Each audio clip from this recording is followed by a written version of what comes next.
అన్న క్యాంటీన్ల పరిసరాలను పరిశుభ్రంగా ఉంచుకోవాలని కాకినాడ నగరపాలక సంస్థ ఇన్ఛార్జ్ కమిషనర్ ఎన్వివి సత్యనారాయణ నిర్వాహకులను ఆదేశించారు. శుక్రవారం ఉదయం ఆయన కాకినాడ జగన్నాథపురంలోని అన్నమ్మఘాటి సెంటర్ వద్ద ఉన్న అన్న క్యాంటీన్ను సందర్శించారు. ఈ సందర్భంగా క్యాంటీన్లో టోకెన్ల జారీ విధానం, కౌంటర్ నిర్వహణపై వివరాలు అడిగి తెలుసుకున్నారు. అలాగే ఆహార పదార్థాల నాణ్యతను స్వయంగా పరిశీలించారు.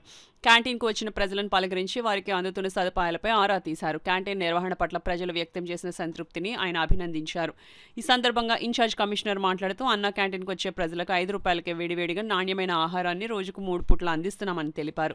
ఈ సేవలపై ప్రజలు సంతృప్తి వ్యక్తం చేస్తున్నారని, క్యాంటీన్కు వచ్చే వారిని పలకరిస్తే వారు ఎంతో ఆనందాన్ని వ్యక్తం చేస్తున్నారని అన్నారు. ఈ కార్యక్రమంలో health officer doctor Prithvi Charan, EE Kanakarao తదితరులు పాల్గొన్నారు.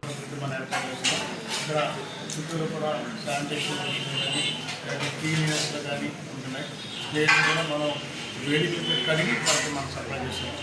నేను కూడా లాస్ట్ టైం టేస్ట్ చేయడం జరిగింది. అది feel happy to distribute this food from here. ఈ అన్న క్యాంటీన్ అభివృద్ధి కోసం కూడా మన చుట్టుపక్కల కూడా సహకరిస్తున్నారు. ఎవరైనా ఏదైనా ఫంక్షన్ సంబంధించి కానీ, బర్త్డే సంబంధించి కానీ వ్యవహారం ఉన్నప్పుడు మనం బయట ఫుడ్ పెడితే వేలు అవుతుంది.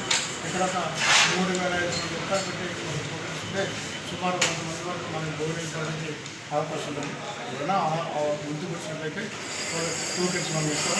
వాళ్ళ దగ్గర ఉన్న టోకెన్స్ ఇస్తే ఎవరైతే మనకి భోజనం చేస్తారో వాళ్ళు భోజనం చేయించి వస్తారో వాళ్ళ పేరున వాళ్ళ అబ్బాయి కానీ వాళ్ళ నాన్నగారిని కానీ ఎవరికైనా కానీ ఫుడ్ దానం చేసి ఉంటుంది.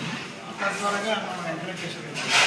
అదే రోజు ముందుకు వస్తే అవకాశం కూడా కాబట్టి అలా క్యాంటీన్ విషయంలో